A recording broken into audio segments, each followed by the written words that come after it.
بهت خوش گذشت؟ آره خیلی. کیف کردی؟ فیلم دیدی؟ فیلم چطور بود؟ عالی بود. خوب بود؟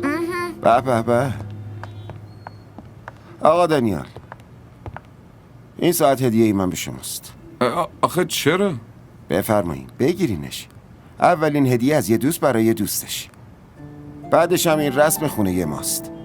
کسایی که اولین بار میان خونمون به عنوان یادگاری بهشون هدیه میدیم. بگیرینش وگرنه ناراحت میشم. ممنونم. خواهش میکنم.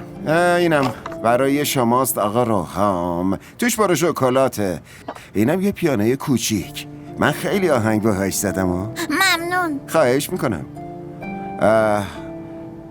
اینم برای شماست. اینا همه خیلی قیمتی هن آقا شهیار. خانم شما هم خیلی قیمتی هن. آدمای دوست داشتنی خیلی قیمتی هن. با اینجور چیزها براشون صدقه میدیم. اصلا یه کاری کنید. چطوره همین الان گردنشون بندازین. لطفا بندازینش. بندازید گردنشون، خوشحال میشم. این یکی رو درارم.